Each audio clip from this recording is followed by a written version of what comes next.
भक्तों ओम नमः शिवाय, श्री शिवाय नमस्तुभ्यम, जय श्री महाकाल। जी हाँ भक्तों, क्या आपका भी जो बच्चा है उसका जो मन है वो पढ़ाई में नहीं लगता? आप लोग बहुत ज़्यादा परेशान हो उसकी पढ़ाई के लिए कि आखिर हमारा जो बच्चा है उसका जो मन है वो पढ़ाई में क्यों नहीं लगता। जब भी आप उसको पढ़ाने के लिए बैठाते हो तो वो इधर उधर के कामों में लग जाता है, लेकिन उसका जो मन है ना वो पढ़ाई में बिल्कुल भी नहीं लगता।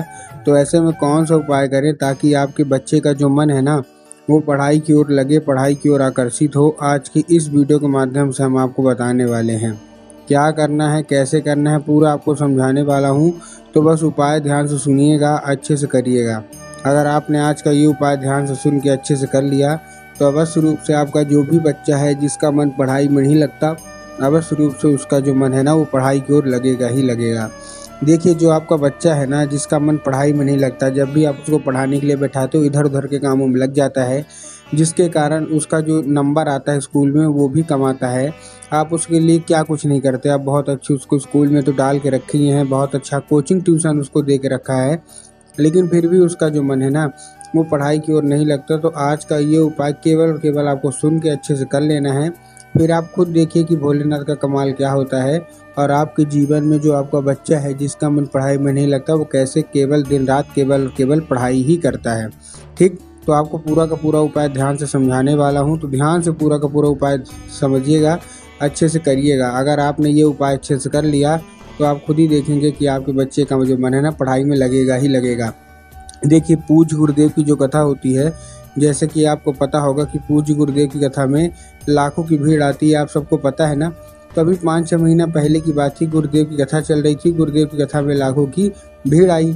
जब गुरुदेव की कथा में लाखों की भीड़ आई तो वहाँ ज़्यादातर जो भक्त थे ना उन्होंने क्या किया, पत्र के द्वारा अपनी मनोकामना गुरुदेव तक पहुँचाई। अब जब पत्र के द्वारा अपनी मनोकामना उन्होंने गुरुदेव तक पहुँचाई तो गुरुदेव के पास जब पत्र पहुँचा और गुरुदेव ने पत्र पढ़ा तो गुरुदेव ने देखा कि ज़्यादातर जो भक्त है ना उनके एक ही मनोकामना है। क्या मनोकामना है कि गुरुदेव, हमारा जो बच्चा है उसका जो मन है वो पढ़ाई में नहीं लगता, कृपया करके कोई उपाय बता दें ताकि उसका जो हमारे बच्चे का जो मन है वो पढ़ाई की ओर लगने लगे, हम लोग बहुत ज़्यादा परेशान हैं। जब गुरुदेव ने ये देखा तब गुरुदेव ने 2 से 3 उपाय बताए और कहा केवल और केवल ये उपाय कर लेना, तुम्हारा जो भी बच्चा है जिसका मन पढ़ाई में नहीं लगता, अवश्य रूप से उसका जो मन है ना वो पढ़ाई की ओर लगेगा ही लगेगा। जब गुरुदेव ने ये उपाय बताया तो लोगों ने जा जाके इस उपाय को घर में करना शुरू कर दिया। अब जैसे ही लोगों ने जा जाके इस उपाय को घर में करना शुरू कर दिया, वही लोग गुरुदेव की कथा में 1 से 1.5 महीने के बाद वापस आए। अब जब वही लोग गुरुदेव की कथा में वापस आए तो उन्होंने फिर से गुरुदेव को एक बार पत्र लिखा, लेकिन ये वाला जो पत्र था, ये आप जान के हैरान हो जाओगे कि ये वाला जो पत्र था ना ये गुरुदेव को धन्यवाद के रूप में पत्र था कि गुरुदेव धन्य हो आपका, आपके द्वारा बताया गया उपाय हमने कर लिया है, हमारी सारी की सारी मनोकामनाएं पूरी हो गई हैं। हमारा जो बच्चा था जिसका मन पढ़ाई में नहीं लगता था, अब वो अपने आप बिना कुछ बोले बिना कुछ कहे अपने आप पढ़ाई करने लगता है। आपका कोटि कोटि धन्यवाद। तो देखिए, जो लोग मेरी आवाज़ सुन रहे हैं ना, अगर आपको भी जानना है कि आखिर ऐसा कौन सा उपाय है जिसको करने मात्र से लोगों की सारी मनोकामना मात्र 1 से 1.5 महीने के अंदर पूरी हो जाती है, तो चलिए हम बताते हैं आपको आज की इस वीडियो के माध्यम से कि आपको आज की इस वीडियो में आपको करना क्या है। ठीक, पूरा का पूरा उपाय ध्यान से सुनिएगा, अच्छे से करिएगा। लेकिन उससे पहले चैनल पे अगर पहली बार आए हैं और आवाज़ मेरी पहली बार सुन रहे हैं तो वीडियो को कर दें लाइक और चैनल को भी कर लें सब्सक्राइब, ताकि पूजनीय पंडित प्रदीप जी मिश्रा के रोज़ नए नए उपाय जो कि मैं उनकी कथा से सुनता हूँ, श्रवण करता हूँ, सबसे पहले मैं आपको प्राप्त करा सकूँ। ठीक, तो देखिए, जो हमारा सबसे पहला उपाय है ना वो काली तिल और एक धतूरे का उपाय है। ये उपाय आपको अपने बच्चे के हाथों से कराना है। अब कराएंगे कैसे, चलिए हम उस बारे में भी जान लेते हैं। इस उपाय में सबसे पहले आपको क्या चाहिए, 3 काली तिल, और 3 काली तिल के साथ और क्या चाहिए आपको, एक चाहिए धतूरा। अब देखिए, काली तिल और काली मिर्च में ना बहुत सारे लोगों के मन में कन्फ्यूजन रहता है कि काली तिल लेना है कि काली मिर्च लेना है। तब गुरुदेव ने साफ साफ बताया कि आपको क्या लेना है, काली तिल लेना है। ठीक, ले लिया। काली तिल लेने के बाद आपको करना क्या है, जैसे आपने काली तिल लिया, काली तिल लेने के बाद एक धतूरा अपने बच्चे के हाथ में दे दीजिए और उसको सीधा सीधा शिव मंदिर भेज दीजिए। ठीक, शिव मंदिर पहुंच गया आपका बच्चा। शिव मंदिर पहुंचने के बाद उसको बोलिएगा कि दक्षिण दिशा में खड़ा हो जाए और जो अपना चेहरा है वो उत्तर की ओर कर ले। अब देखिए, दक्षिण और उत्तर में ना बहुत सारे लोग कंफ्यूज हो जाते हैं कि दक्षिण क्या है, उत्तर क्या है, हमको थोड़ा साफ साफ बताओ। तब गुरुदेव ने साफ साफ बताया कि आप जिस भी शिव मंदिर जा रहे हैं उस शिव मंदिर का जिधर साइड जलाधारी होगा आपको अपना चेहरा उधर साइड करके खड़े हो जाना है। ठीक, खड़े हो गए। खड़े होने के बाद आपको करना क्या है, जैसे आप खड़े हो गए, खड़े होने के बाद आपको एक नाम लेके, महादेव को बहुत ही सुंदर सा नाम है श्रम्भेश्वर महादेव, तो बस आपको श्रम्भेश्वर महादेव का नाम लेके उन्हीं का स्मरण करके आपको चुपचाप क्या कर देना है, आपको अर्पित कर देना है बस। पूज्य गुरुदेव कहते हैं कि अगर श्रम्भेश्वर महादेव का ये उपाय कर लिया तो अवश्य रूप से उसकी मनोकामना पूरी होगी ही होगी, और सारी मनोकामना अवश्य रूप से पूरी होगी, और आपका जो बच्चा है उसका जो मन है ना वो पढ़ाई की ओर लगेगा ही लगेगा। ठीक है, ये था हमारा कौन सा, ये था हमारा पहला उपाय। अब हम चलते हैं अपने दूसरे उपाय की ओर। अब जो दूसरा उपाय है उसमें आपको देखिए क्या करना है।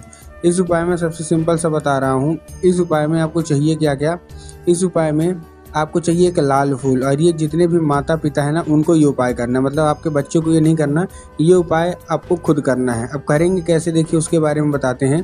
इस उपाय में आपको एक लाल फूल चाहिए, और लाल फूल गुलाब का होना चाहिए। किसका, गुलाब का होना चाहिए। ठीक, ले लिया। अब होने के बाद आपको सबसे अच्छी बात इस उपाय की क्या है कि इस उपाय को आपको अपने घर में करना है, मतलब आपको कहीं और बाहर जाने की ज़रूरत नहीं है, केवल और केवल इसको आप घर में कर लीजिए। घर में कैसे करेंगे, घर में आपको एक काम करना है, शाम के वक्त आपको करना है, लेकिन अगर आपके घर में माता सरस्वती की फ़ोटो होना अति अनिवार्य है। अगर आपके घर में माता सरस्वती की फ़ोटो है तब तो ठीक है, लेकिन अगर आपके घर में माता सरस्वती की फ़ोटो नहीं है तब आपको बाज़ार जाना है और माता सरस्वती की फ़ोटो लाना है और अपने घर में उनको स्थान देना है। ठीक, दे दिया। स्थान देने के बाद आपको करना क्या है, जैसे आपने स्थान दिया, स्थान देने के बाद आपको शाम के वक्त जब आपके घर में पूजा पाठ होती है तो आपको वही लाल फूल क्या करना है जो गुलाब का है वो माता सरस्वती को अर्पित करना है, और माता से उसको औषधि के रूप में मांगना है कि माता कृपया करके हमको इसको औषधि के रूप में प्रदान करें, हमारा जो बच्चा है उसका जो मन है वो पढ़ाई में नहीं लगता। अब क्या है, वो औषधि का रूप ले लेगा। बस आपको क्या करना है, जब उसी रात जब आपका बच्चा खाना पीना खा के सो जाए तो आपको वही लाल फूल उठाना है, वही गुलाब का, और अपने बच्चे के माथे पे 2 से 3 बार आपको चुपचाप क्या कर देना है, फेर देना है बस। पूज्य गुरुदेव कहते हैं कि अगर आपने ये उपाय कर लिया तो उस फूल के जरिए स्वयं माता सरस्वती उसके दिमाग में प्रवेश करती ही करती हैं। ठीक है, ये था हमारा कौन सा, ये था दूसरा उपाय। अब हम चलते हैं अपने तीसरे उपाय की ओर। इस उपाय में आपको एक पान का पत्ता चाहिए, और ये उपाय आपको अपने बच्चे के हाथों करवाना है। इस उपाय में आपको पान का पत्ता चाहिए, और पान के पत्ते के साथ साथ आपको और क्या चाहिए, शहद। तो पान का पत्ता लिया, पान के पत्ते के ऊपर आपको शहद का लेपन कर देना है। ठीक, कर दिया। शहद का लेपन करने के बाद आपको करना क्या है, जैसे आपने शहद का लेपन किया, शहद का लेपन करने के बाद आपको अपने बच्चे के हाथ में दे देना है, और बच्चे को बोलना है पहुंच जाए शिव मंदिर। अब आपके दिमाग में क्या होगा कि शिव मंदिर पहुंच गया, हम क्या करेंगे, बाबा भोलेनाथ के ऊपर अर्पित करवा देंगे, जो कि पूर्णतः गलत है। आपको बाबा भोलेनाथ के ऊपर अर्पित नहीं करवाना, आपको वहाँ अर्पित करवाना है, आपको माता अशोक सुंदरी के ऊपर अर्पित करवाना है। अब देखिए, जिनको पता है कि माता अशोक सुंदरी की जगह कहाँ होती है उनका तो ठीक, लेकिन जिनको यही नहीं पता कि माता अशोक सुंदरी की जगह कहाँ होती है, तब गुरुदेव ने साफ साफ बताया है कि जो जलाधारी है, जलाधारी के दाएं साइड मतलब राइट साइड में माता अशोक सुंदरी की जगह होती है। तो बस आपको करना क्या है, माता अशोक सुंदरी की जगह पे आपको अपने बच्चे के हाथों से अर्पित करवा देना है बस। कुछ गुरुदेव कहते हैं कि 1 से 1.5 महीना करवाइए, आपका बच्चा अपने आप पढ़ने लगेगा।